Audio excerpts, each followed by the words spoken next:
Hello, everyone, and welcome back to the Father-Son Packers podcast, your source for Packers news, notes, and analysis. My name is Tommy, and I'm one of your hosts, and I'm joined, as always, by my co-host, my dad, Matt. Dad, how you doing? Doing all right. Made it through Halloween. Had trick-or-treaters come by, watched Nightmare Before Christmas, ate some candy. But it reminds me, it's a new month. I have to change my calendar. And yes, I do still have an actual paper calendar hanging on my wall. Yep, November 1st, we are here, changing of the seasons. I would say, it's been officially fall for a little bit, but now November always feels like, well, I guess October's really fall too. But anyways, we are here today to preview the Packers' upcoming Week 9 matchup against the Detroit Lions. Packers 6-2, Lions 6-1. In Lambeau should be a good game, hopefully, but a lot of injuries to catch up on that are going to have some big effects on this game. But Dad, these are some pretty high stakes in this game, and I was looking at, the standings. If the Packers win, not only would they be first in the NFC North, but if they win and the Commanders lose, they would actually be first in the NFC overall, which would be really awesome. But on the other hand, if they lose, falling to 6-3, they could fall all the way down to 7th in the NFC, and would then be 0-2 in the division with both losses at home, which is, not really where you want to be when it comes to tiebreakers at the end of the year, and vying for a playoff spot, and those tiebreakers could be very, very important. Yeah, it's losing two high-value home games that would really suck. Against other playoff teams in your division. Injuries. Mm-hmm, exactly, yeah. And that's the other thing, is both of them would be impacted by injuries to Jordan Love. And I guess, Dad, since we're already mentioned it, we might as well just jump into it. Although I do want to pitch a couple of things really quick. Please subscribe. Please leave a review. We would really appreciate it. Follow us on Twitter at FatherSonPacker. But we have so much to talk about that I'm not even going to do the regular spiel. Let's start off with the injury report, Dad, because there is a lot to go over here for Green Bay. Obviously, there's none more important than Jordan Love. Coming out of that game against Jacksonville, he tried to play through that groin injury, was not able to finish that game. Malik Willis comes in. So for this week so far, it sounds like he thinks there's a realistic chance he can play. He did not practice Tuesday, but he did practice Wednesday and Thursday in the rain, which, to me, I would be a little bit nervous about with a groin injury. But nothing like slipping on a wet field. Exactly. Sorry, practiced Thursday and Friday, rather. And then did not practice Wednesday. But practiced Thursday and Friday in a limited capacity. So that shows probably some optimism for his availability for Sunday. But my other question is, even if he can go, what does he look like? So how is his mobility going to look? Will he be able to take a hit? And then will he be able to go under center? We saw in that game, after he got hurt, they pretty much went to a shotgun-only offense and could not do anything under center just because of his movement restrictions. Are we going to see more of that this weekend where it's like, okay, shotgun only? I think that just makes you a little bit more predictable. I think running out of the gun is a little bit harder. Play action out of the gun is a little bit harder. It could have a big effect on this game, even if he is able to go, right, Dad? Yeah, because it really changed the playbook in the last game. He has been practicing every day this week. Not Wednesday. Didn't practice Wednesday, but did practice Thursday and Friday. Did practice Thursday and today. Probably limited, but he was out on the field. So that it'll be a very different game if it's, depending on whether it's a Jordan Love limited offense, a Jordan Love not limited offense, or a Malik Willis offense. We have three different options. We don't know which one we're going to get. It's a mystery box.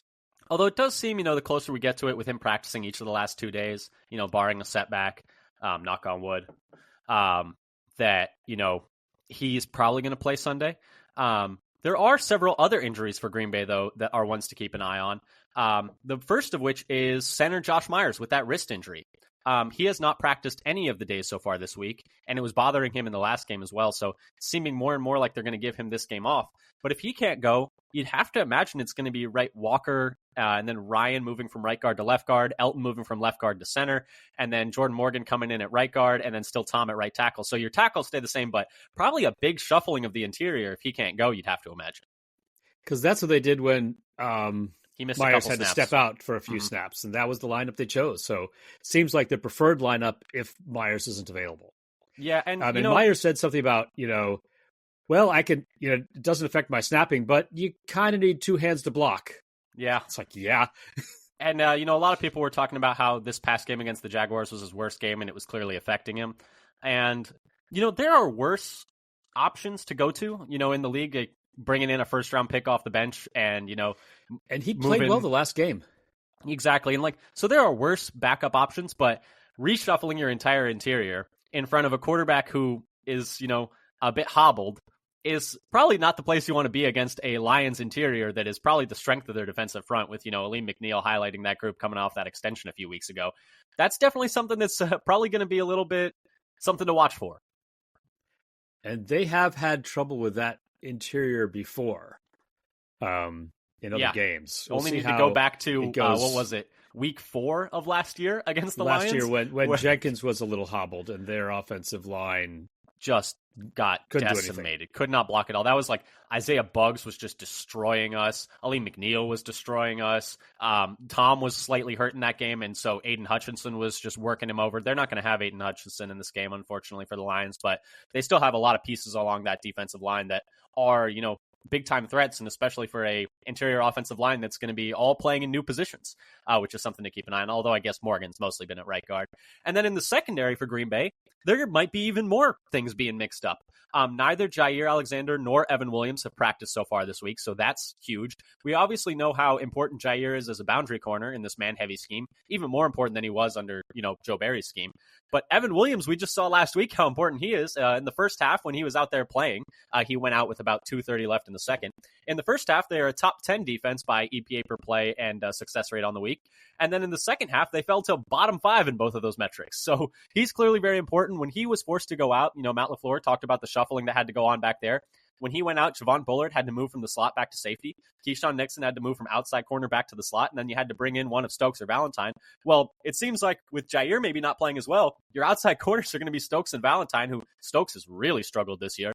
Keyshawn to the slot, Javon Bullard deep safety. You're practically playing an entirely different secondary. The only guy back there who's staying in one spot is Xavier McKinney, and otherwise there are 4 different guys in your nickel personnel that are all playing in different spots than you've had them playing in your ideal lineup.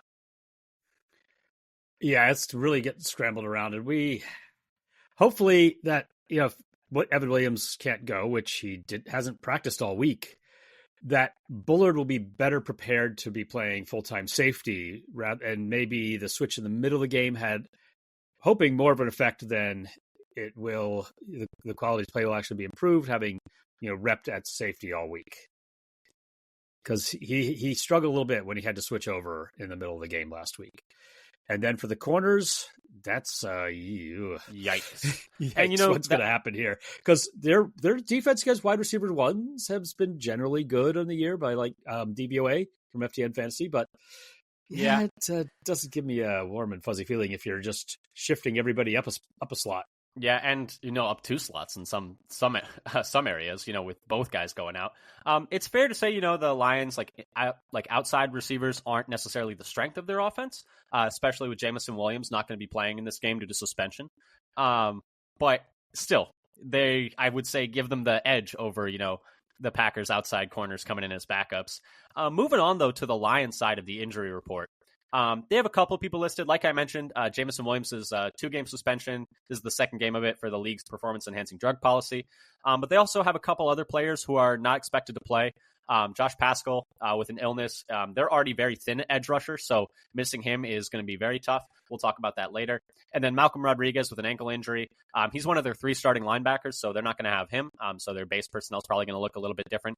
Other than that, though, they are pretty healthy on the week. They had a lot of people rest on Wednesday, but most of them came back to practicing Thursday, and I haven't seen the practice report yet for Friday. So it seems like they're going to have everyone else for this game. Obviously, we already talked about Aiden Hutchinson going to miss most of the year, which obviously sucks for them. Their premier edge rusher broke his leg a few weeks ago. Might be able to come back late in the playoffs, but I guess we'll see. And then also they already lost their other edge rusher, Marcus Davenport, earlier in the year to a torn triceps, and he's out for the season. So they're very thin at edge, so that's somewhere where they're really desperate for bodies right now. Dad, any thoughts on the rest of that injury report, or should we move over to the game preview and start talking about what we see on offense, defense, and special teams? They're missing a lot of people, and their defensive front is not as good as it was, say, last year. And with Hutchinson out, and I think McNeil's not playing quite as well as he was, so they're hurt a lot. And then John Kaminsky, he's also been missing time. I think he's also still on IR. Yeah, so they're compared to their last year lineup, where they had a better run defense than they have this year. I mean, their defense is way better than I realized it was, to be honest, though. Like looking at some of the numbers. Looking at some of the numbers is like, wait, It's like, I was like, Still they're a top 2 defense? Like that? What? Hello? It's like, even when you look at DVOA, they're like top 3. It's like, oh, I didn't realize their, defense was playing quite this well so far this year. And yet, here they are. Because last year, they were elite against the run and pretty bad against the pass, actually. And this year, they're much better. But we'll be talking about that in a second. But moving on to this game. The game is Sunday, Lambeau, 3:25 Lambeau time. The winner of the game, like we mentioned earlier, will be first place in the NFC North.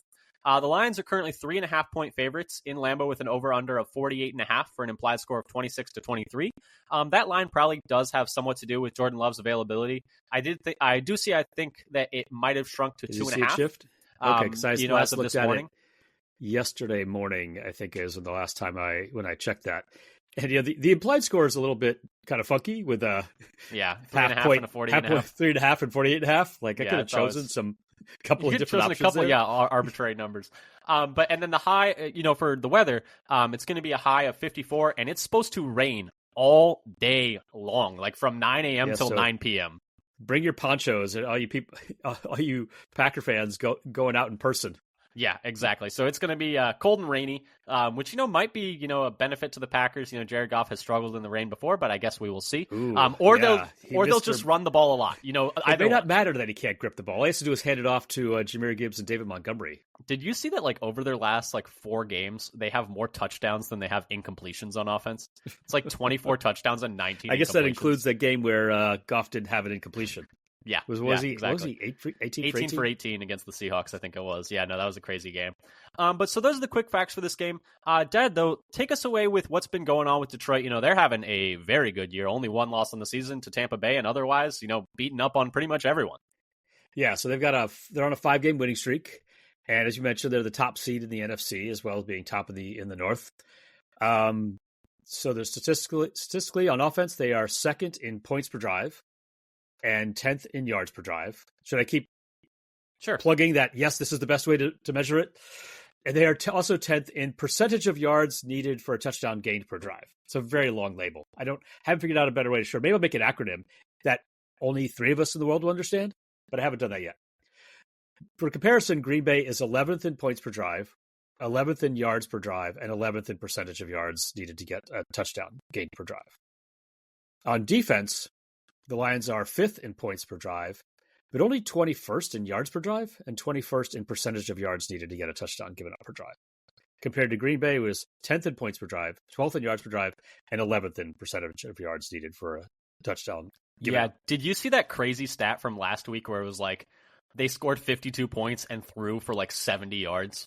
Just because I think I saw something that was like, it's like 52 points because they got like a 70-yard kick return, a 60-yard punt return, a 40-yard punt return. They had like 3 or 4 different like 50-yard returns, and like we just set up themselves in like at the 20 every single time. But no, yeah, they just dropped 52 last week in 3 quarters. Like they had 52 points in 3 quarters and then just took everyone out. Which they're kicking butt right now. Yeah, and that leads us to the special teams, where probably on the weight of a lot of that game, Detroit is currently first by DVOA in special teams. And Green Bay is 26th. Yeah. Otherwise, by DVOA, Detroit is first overall in DVOA, and Green Bay is 8th. Detroit is 3rd in defense by DVOA, and Green Bay is 12th. The Lions are 4th against the pass and 8th against the run, while Green Bay is 10th against the pass and 12th against the run. The Lions are 4th on offense, and Green Bay is 5th by DVOA. The Lions are 12th in passing, but 1st in rushing, while Green Bay is 6th in rushing and 5th in passing by DVOA. Yeah, this Lions team is a bit of a juggernaut right now. They're top 10 in every single piece of DVOA. They're top 5 in every except for passing offense. I know, but offense, defense, special teams, they're top 5 in every phase, which is crazy to think about. And yeah, they're just having an insane year so far, which does kind of bring us to, our Hey Now Play Nice segment. Dad, what do you want to say about the Lions, in terms of, they're a very strong team. You could pick a lot of different things to talk about with, what they're doing well right now. Go ahead. Take it away. Our favorite spot. Our favorite spot. So yes, what do I want to say nice? Do I want to say anything nice about them? Well, I guess I have to say something nice about them, but okay, so the Lions' run offense on the season is fantastic. Their run blocking is elite. per FTN Fantasy. They're first in the league in adjusted line yards on the season, and their stuffed rate is the fourth lowest on the year, where they get stopped at the line of scrimmage or in the backfield. Per ESPN, they have the fourth best run block win rate as a team. And according to NFL Pro, they have the third most yards before contact per rush on the season. Yeah. So they're blocking well. They're opening up holes. They're blocking well, and they have two incredibly dynamic running backs to take advantage of those. It's not just the line. So there's the blocking is good. Per RBSDM, they have the number one rushing EPA and the number two rushing success rate on the season. And then per FTN Fantasy, by DVOA, they also have the second best second level run grade, which is credited to the running backs rather than the offensive line. So they block well, and then they run well after they get through those holes. Yep. They have the fifth most yards per rush play, I think, from NFL Pro. And according to NFL Pro, Jahmyr Gibbs and David Montgomery are first and second in the league among running backs in rush success rate. Sonic and Knuckles. That's a pretty good tandem right there. No, yeah, they're running all over people, and even good run defenses, they're running all over. Like that, they're a very dynamic duo back there. Thunder and lightning, et cetera, et cetera, et cetera. Yeah, they're running the crap out of the ball. They're throwing the ball well. You could have picked pretty much anything here. Their offense, like the thing I wanted to say is just their offense is just absolutely on fire. They're averaging 33.4 points per game, which is already ridiculous, and if they maintained it for the year, would be the highest since the 2018 Chiefs. But if you look over the last 4 games, aka the last month, they're averaging 43 points per game. 43 points per game over the last 4 games. That's kind of absurd. A month of just putting up 40 points in every single game. And like the lowest they've scored in the last month is like 32. It's absolutely ridiculous what they're doing right now. It's not just like one outlier game 52. Like they're scoring 40 against the Seahawks. They're scoring 40 against the Cowboys. They're putting 50 up on the Titans. The Titans are not a bad defense. The Titans are a pretty good defense, and they just walked it down on them. I know a lot of that was special teams return yardage, but still, they put it in the end zone every single time. They got David Montgomery throwing touchdowns back here. And apparently David Montgomery has just a perfect spiral coming out of his hand, which is just kind of wonky to think about for me. But yeah, no, they're just a ridiculous offense, which definitely, leads to some nerves, Dad, because I think there are a lot of places where the Lions are a tough matchup for Green Bay. Do you want to take it away and talk about some things that you're possibly nervous about in this matchup where it's like, oh, I don't know how Green Bay is going to handle that? Yeah, so I'm nervous about that rushing attack I've been talking about, being able to just march down the field and keep control of the game and the ball. Our adjusted defensive line yards is only middle of the pack at 14th, and per FTN Fantasy, and our stuff percentage on defense, stuff percentage forced or by our defensive line is only 22nd. In particular, I'm worried that this will keep them in favorable down and distance. According to RBSDM, they are third in rush success rate and second in rush EPA per play on early downs. So on first and second downs, they're very successful in the run game. And so one of the best parts of our defense is our third down defense. But if we keep giving up third and short, or no third downs, I can't say I have a ton of faith in us stopping a lot of third and ones against this offense. And even if we do, they're going for it on 4th and 1. Like, because that's the thing. If they get you to third and short, you have to stop them twice because they're not going to punt. Absolutely. That is the Dan Campbell experience, right? Yeah. Exactly, and we'll talk about that more later. But no, their run game versus our run defense, I think, could be tough. Yeah, and so are they just going to be able to hold on to the ball? What I found is they average the second most plays per drive on offense and the 8th fewest punts per drive. And Green Bay forces the 18th fewest punts per drive. So they don't force a whole lot of punts. Yeah, no, we don't. And especially in the second halves of games, it feels like we slowly get worn down and start letting them walk it down the field. Last week, you could say it's because Evan Williams is out, but I feel like it's happened a lot where it's like we start really strong, and then once the other team gets going, we have a little bit of a hard time slowing them down. I am definitely a little bit, concerned about, that's what the Lions do. They'll just lean on you and lean on you and lean on you and just hold the ball, and you're only going to have like 8 to 9 possessions a game where it's like you just have to capitalize on those possessions. There's not a lot of margin for error for you when they have the ball for almost the entire game. Yeah, and the other part I'm worried about that. One more thing is in the run game. So one more. There's still more. Our second level run defense is only 25th in the league, according to FTN Fantasy, compared to their number 2 offensive ranking by that same metric. And to me, this seems maybe more important when Gibbs is on the field. He is 10th in the league in breakaway run percentage, while Montgomery is only 37th. So that's where it really worries me. Yeah. Yeah. And playing off of that, what I'm worried about is, playing off the run game. I'm a little bit worried about, our linebackers and second level just in general. You already talked about in the run game. I'm worried about them in play action. No one runs play action more than Jared Goff. He runs it at the highest rate in the league. And they are second in the league on EPA per dropback on those types of passes. I think only Josh Allen is ahead of him. And the Packers are average against play action. They are allowing 18th. They are 18th so far in the league in EPA per dropback against play action.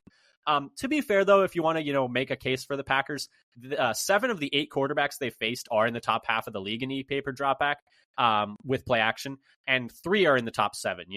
Jalen Hurts is 4th, Darnold is 6th, and Lawrence is 7th. So they've played a lot of good, play action quarterbacks, and for that to be, and coming out of that 18th, isn't ideal, but they have at least played a lot of good ones. But they got another good one here, and I think, I'm a little bit worried about Quay Walker specifically. We know he is prone to false steps. And we know Ben Johnson loves, taking the, what do they call it? The Shanahan the Shanahan microscope, and that you just lock in onto a linebacker and like, we're going to make your day hell. And I'm a little bit worried that they've got that one locked in on Quay Walker because, he's been out of his gap a lot in run defense. He is a little over aggressive when it comes to play action. He's had a tough year so far, and it sounds like they don't have any plans to go away from him because he's coming back this week from that concussion he suffered a couple weeks ago, and they said he's going right back into the starting lineup. So that's something I am a little bit nervous about. What do you think about that, Dad? Do you think, I mean, the play action thing is like the Packers are average, so there's at least that, and they've played mostly good ones, but the Lions, I think, are just an entirely different animal there. They're really killing it there with play action. At least it's not something they're fantastic at and we're terrible at. So maybe that's the only positive I could say out of that little episode. But the thing is, like, we're average at it with our guys back there. Like, we're gonna have half of the secondary that we normally have, so that makes everything even more difficult. We're just gonna have to have some eye discipline. We're just gonna have to hope the ball slips out of Jared Goff's hands a few times. That's true. Like maybe his hands could even shrink even a little bit more before the game. And he's gonna be wearing a glove too. Maybe that'll throw him off a little bit. Put some soap on. Put some soap on that ball. Exactly.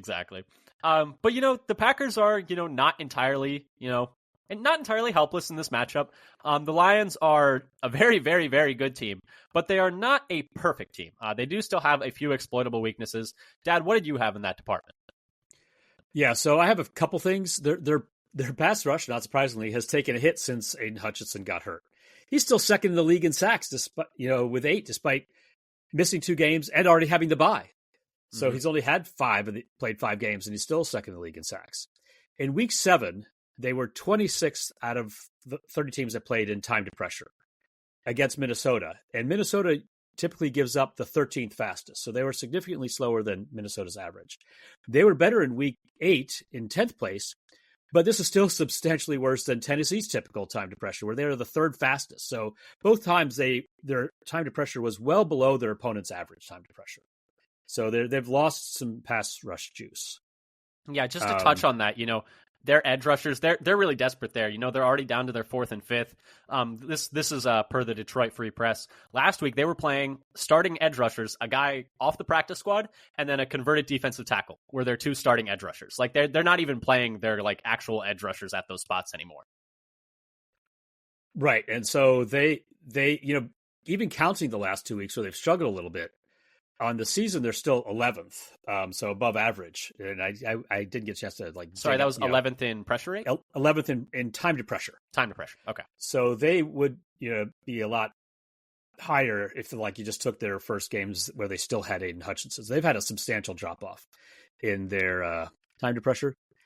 But another thing is also, I think, fallen off a little bit for them, either lately or compared to last year. Their run defense is also a little vulnerable. On the season, they are 30th in yards before contact per attempt.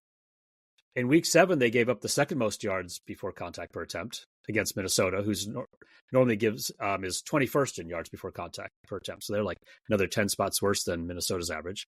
And in week 8, they were 19th out of 32 teams in yards before contact per attempt. And on the season, Tennessee is like second to worst in yards before contact per attempt. So they're giving up. They're letting more guys get to room. the second level.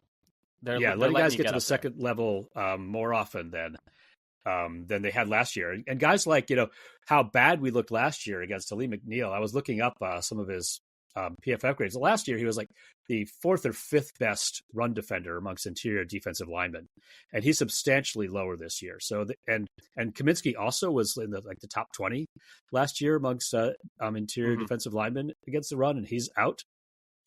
And Hutchinson was actually a good run defender as well, and he's out. So they've taken some hits on their defensive front versus the run.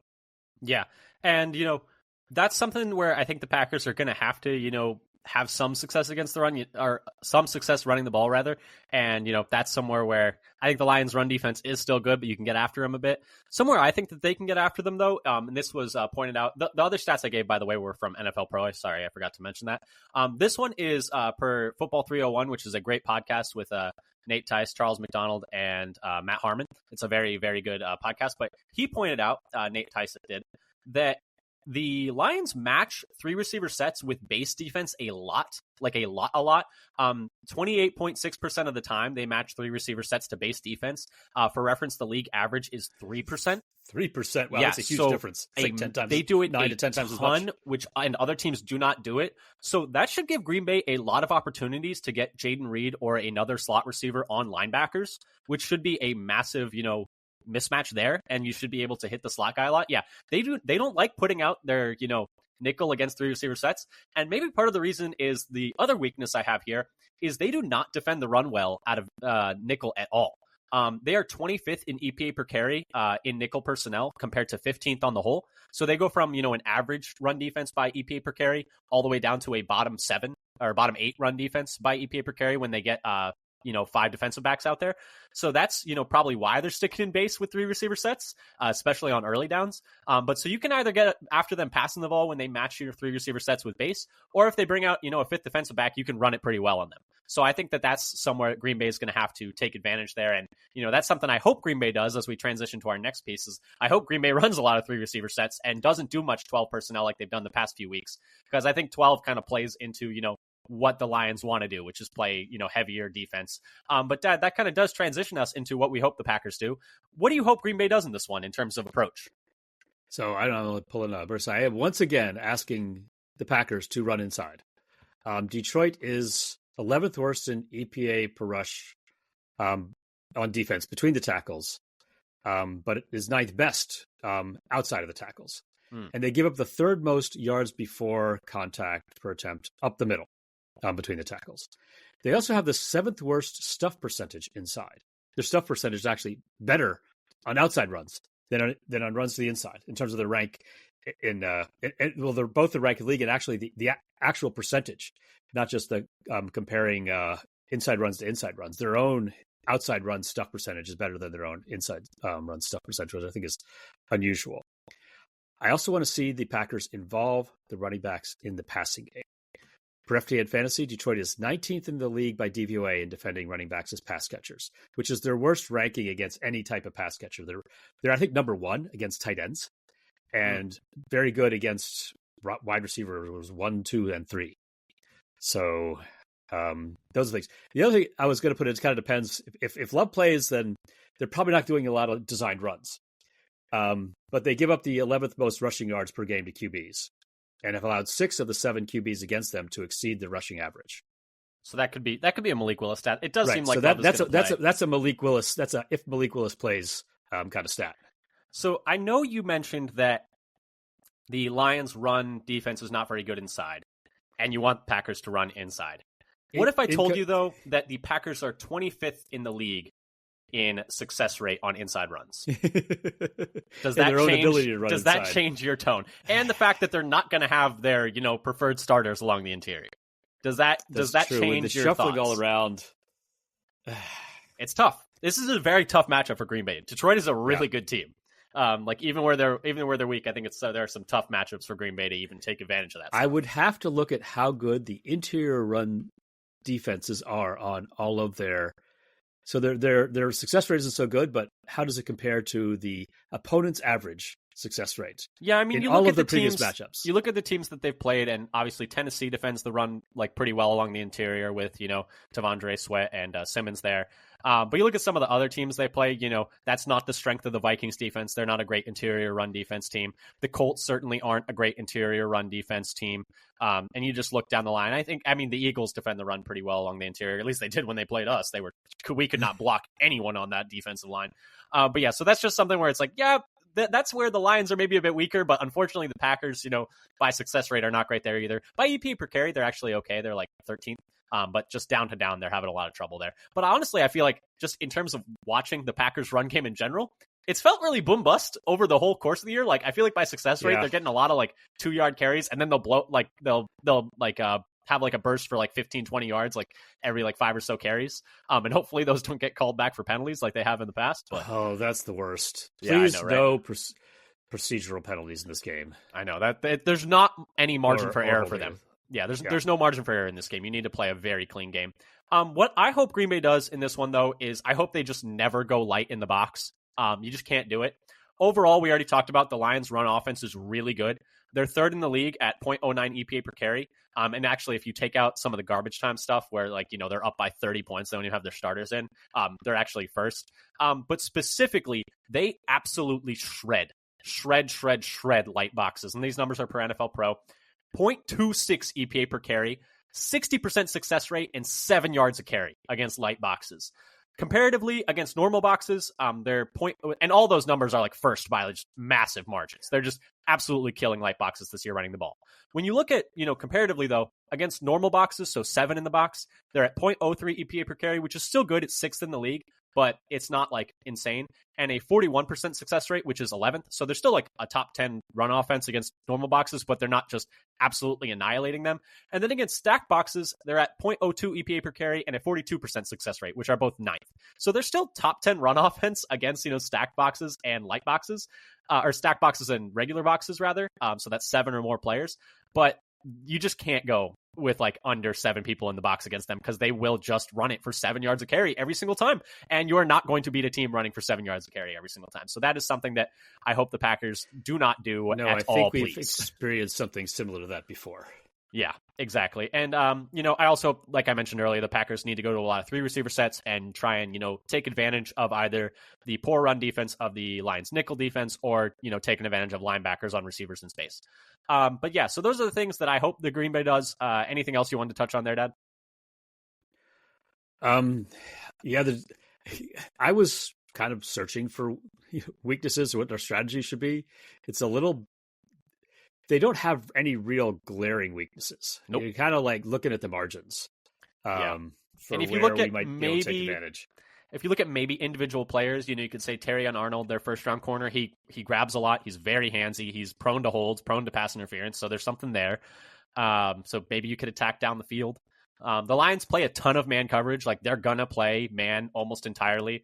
And I think I read somewhere or heard somewhere, I think it might have also been on Football 301 that, Jordan Love takes like the second most deep shots against man, I think it is. So it could come down to a few high variance plays and like, can you hit some of those deep shots? So I guess we'll see. But that does bring us on to our next section, which is don't take your eye off that guy. These are players who we think will either be, standouts or whose performance will, change the course of the game. Like if they play bad, then the Packers will lose. If they play well, the Packers have a better chance of winning. Who did you have in this one? Oh, I just want to mention one more thing about Terrion Arnold. He currently is second in the league in penalties in coverage. Yeah, with 8. So, maybe a route to some extra yardage that doesn't kind of show up in anybody's stat sheet. We'll take those. But yeah, so who are you keeping your eye on in this one, though, Dad? So for me, I'm going to be keeping an eye on Javon Bullard. Whether in the slot or at safety, regardless of where he plays, is either going to be important in covering Amon-Ra St. Brown, their best receiver, or he's going to have to be more assignment sure in the run support and coverage from the safety position than he was last week. So I think he's going to be important in both their run and pass defense, regardless of where he's lined up. So he's a guy I'm going to be keeping an eye on, and maybe even more so if Evan Williams ends up not playing, which is looking closer and closer to. I would say expect him not to at this point. Yeah. And I think Bullard last week had a really tough time in part because moving from slot to deep safety halfway through the game and not having had any practice reps there at deep safety in a few weeks, where he'd mostly been a slot corner for the past like 3-4 weeks. I think, hopefully he's a little bit better there with a few more reps there. But yeah, that's going to be big time for him because, like you mentioned, run defense and pass defense, that's going to be big for him. For me, the player that I'm keeping an eye on is Quay Walker. I think Ben Johnson is going to try and eat him up and try and get him taking false steps, and he's been prone to those. And so he needs to be on his P's and Q's and absolutely locked in this game, because I think a lot of it's going to come down to how well he plays, because I think he's the most volatile of their linebackers in terms of, good to bad plays. Like the range of outcome on a single play for Quay Walker is very high. Yeah, I sure hope we see a lot of Edgerrin Cooper in this game. I think he's their best coverage linebacker. Nope, you can just take out coverage. Best linebacker. He is. He is just their best linebacker. Like he just is. Like, yeah. And so I sure hope he's getting closer and closer to playing a full complement of snaps. Yeah, and something else that I'm worried about that I forgot to mention earlier, but it kind of ties in here. They're going to throw it to Jahmyr Gibbs and David Montgomery out of the backfield, and I feel like the Packers have. I don't actually have this number in front of me, but just holistically, I feel like the Packers have defended screens pretty well, but I don't think they've defended just, routes out of the backfield and routes by running backs very well. And I think that's a massive mismatch, specifically Gibbs against, Quay Walker or Gibbs against McDuffie. I don't think either of those guys can really run with him. And so hopefully Cooper's on them because he maybe has the speed to keep up. But even still, I think that's a tough matchup. By DVOA, just looked it up, Green Bay is 13th in covering running backs as receivers. Yeah, which, I think they've defended. So that doesn't screens break it well. down versus that doesn't parse out screens versus real routes downfield. Yeah, I'm worried about the real routes downfield, but the screens they've defended pretty well. But obviously the Lions are a different beast in that fact. But let's move on to overtime, Dad. These are just things that we haven't gotten a chance to talk about yet in our little buckets. What are some things that you still wanted to touch on? Yeah, so I had this one little thing I was putting earlier, but there's a point where something's got to give. We've been relying a lot on turnovers for stops, and Green Bay leads the league in turnovers forced per drive, but Detroit averages the third fewest turnovers per drive on offense. Yeah. So this is going to be a battle between tendencies. And the only team that beat them, Tampa, like that's how they beat them. Is they just forced like a handful of turnovers and won a couple of red zone trips, and that was enough to, swing the tide. But like you pretty much just have to win the turnover variance game so far to beat them, it seems like, because that's the only time anyone has beaten them. Some things I want to talk about. I was going to talk about play Carrington Valentine over Eric Stokes, and this quote from Jeff Hafley per Matt Schneidman. Quote, "I know you'll start to see more and more of him," end quote. It looks like you're going to see him and Eric Stokes, though, because I don't think Jaire's going to play. Right. So that's not even going to matter. The thing I wanted to touch on, though, is Goff is just absolutely on freaking fire right now. 9 yards an attempt. That's first in the league. He's fourth in EPA per dropback at 0.16. And even when you look at different splits, he's just cooking everywhere you want to look. I mean, he's throwing downfield. Per NFL Pro, he's fourth in EPA per dropback on throws of 20-plus yards at 0.96. So anytime he's throwing downfield, he's almost adding a point. And he's completing 46.7% of them, which is the third highest mark on the year. So he's throwing downfield very well. He's absolutely annihilating the blitz. 12.2 yards per attempt when blitzed, which is first in the league. And he's second in EPA per dropback against the blitz at 0.47. And the wild part is the story on Goff for almost his entire career was that he would turn into a pumpkin if you pressured him. But that's not the case this year. And I think a lot of it does have to, go credit to Ben Johnson for giving him good answers to pressure. But right now, when pressured, he's averaging 11.2 yards per attempt. That is absurd. Like, under pressure with guys in his face, guys close to him, 11.2 yards per attempt, and fourth in EPA per dropback. Now, it's still negative 0.11. So, like, he's still, like losing some points when pressured, but that's every quarterback. Almost like you're never going to have a positive EPA per dropback when pressured. The fact that he's fourth in the league in EPA per dropback when pressured and averaging 12.2 yards per attempt when he's able to get the ball off, that's insane. That's absolutely insane. That's not the Jared Goff that we've seen over the past few years. So you can't blitz him. Even when he's pressured, he's killing you. And when he's throwing deep, he's killing you. So, I mean, I don't know. You could argue there's a very short list of quarterbacks playing better than Jared Goff is right now in the league. He's just having a fantastic year so far and should probably be on the short list for MVP so far this year. Yeah, the fact that he's averaging more like yards per attempt under pressure than not under pressure. Not the not under like, pressure, but then overall on the whole. But yes. Oh no, this is no pressure splits. But it is also no pressure because the number I gave was overall. But yeah, so he's averaging without more. Pressure, it's that's amazing. Without pressure, it's 8.1 yards per attempt, and then with pressure was 11.2. 11.2. That's absolutely absurd. That's so dumb. But yeah, so he's having a fantastic year. And then the other thing I wanted to touch on was just fourth downs. I think this game might just come down to fourth downs. We know how aggressive the Lions are, and we know that they're a very good team. He'll go for it. Campbell will go for it on fourth down from their own 30. Yeah, and if they want to we have to be prepared for the crazy trick plays too that have burned the crap out of us in the past. I don't even want to think about our special teams having to guard fake punts. Please just put the punt safe group on. Like just fair catch every single punt and just play it safe. But yeah, so obviously they're gonna have to worry about that. But for fourth down specifically, I think that this is the type of game where the margin for error is so small for Green Bay. You're gonna need to win this game by winning a couple of these fourth downs and getting a couple turnovers that way. Right now on the year per RBSDM, the Lions are converting 50% of their fourth downs, which is only 17th in the league, but it's a very small sample size, so I think that's going to even out over the course of the year. On the other hand, Green Bay is stopping 50% of fourth downs that they faced. So I think this game might, if Green Bay is going to win, might just come down to, if Green Bay is going to win, might just come down to winning a few coin flip plays and just hoping for the best. Being on the right side of the noise.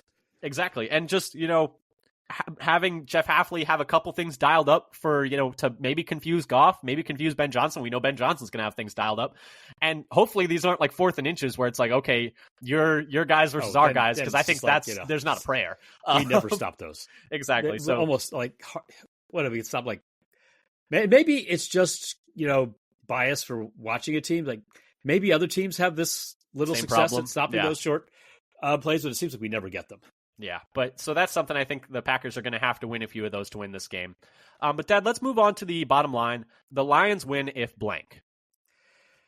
So what I have is the Packers can't stack play success to stay out of third and long. On defense, Detroit is only 25th in power success. So basically success in short yardage situation. So, but if Green Bay can't get those short yardage situations to take advantage of this, one of their few defensive weaknesses, it could turn into a long day, and they would just have a lot of trouble sustaining drives and getting points on the board. Exactly, yeah. For me, I have if the Packers can't score with them, I don't think the Packers are going to stop the Lions like from scoring. I think the Lions are going to put up 25, 28 plus. Like they're just that good in offense. They're just so on fire right now. I think Green Bay is going to have to score 30 to win this game, and if they can't, then I don't think they're going to win. But Dad, other side of it, Packers win if blank. I think they're going to need to get success on a couple of high leverage plays on defense, either sacks or turnovers on long yardage situations by Detroit. So that's been kind of their mode on defense so far this year, and I think they're going to have to continue it. Yeah. If they can't continue, I think they need that in this game. Definitely. And, they're not rushing the passer well enough right now, and he's killing the blitz. So it's like, what are you going to do to get pressure in this game? But anyway, well, maybe in the rain, his ability to kill the blitz. That's the thing is like, are we almost just hoping maybe so much of this goes out the window? It's just going to be a sloppy mudfest. That's the thing is like, I'm like, are we just like praying to the rain gods that like Jared Goff can't hold on to the football? Because I think like last year when the Packers beat the Lions, it was like the reason they beat them was first, like Rashawn Gary played out of his freaking mind in that game, first of all. And he was smoking like Penei Sewell. Like he was just straight up just whooping Penei Sewell up and down the field. But he had 3 sacks and Goff fumbled I think 2 or 3 times, and they got sacked on fourth down twice, I think. So like that was the difference in the game, was just the Packers winning a lot of high leverage plays. But I have the Packers win if they can win a few key downs, because that's how they beat them last time. And that's how Tampa beat them, is they won a few key downs. They made them like lose a couple high variance plays, and that was enough to beat them. And I think that's the only way you really can beat the Lions right now is, play into the fact that they like to play the high variance game with going on fourth downs. And, sometimes that'll work out for you. The statistics say that it'll work out for you more often than not, but sometimes it won't. Sometimes it'll lose you a game. And so I think that's the way Green Bay has to play it, is, hope for some variance there. I want to add one more player I want to keep an eye on. That we talked about Rashawn Gary. Yeah, he's got to play better. Can he have a big game like he did last year?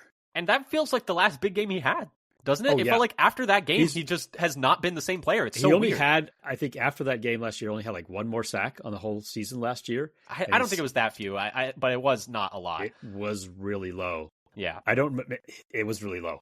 Yeah. I don't know if it was quite that bad, but it hasn't been good enough, and he's been their best edge rusher. So, you can make the argument that it's like, well, he's been here. Everyone has gotten worse in terms of pressure rate with this new defense. So, you could argue that it's like, okay, if everyone is getting worse, it's not just a Rashawn Gary thing. But even last year, like we mentioned, after that Lions game, he was just an average edge rusher after that for some reason. And it just makes no sense to me because he had dominated for the whole first half of the year. And then the second half of the year, it just tailed off like you wouldn't believe. But anyway, that does bring us to score prediction, Dad. What do you got in this one?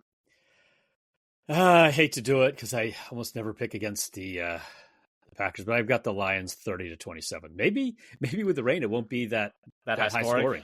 Yeah. Maybe it's going to end up, this is probably going to end up being like a 13-10 game in the rain. It's going to be like a game out of the 50s or 60s where everybody's covered in mud. You can barely tell what's going on, and they're just falling all over the place. Yeah, the over-under still being 48.5 with the rain is a little bit surprising. But the thing is, the Lions don't need to pass the ball to score.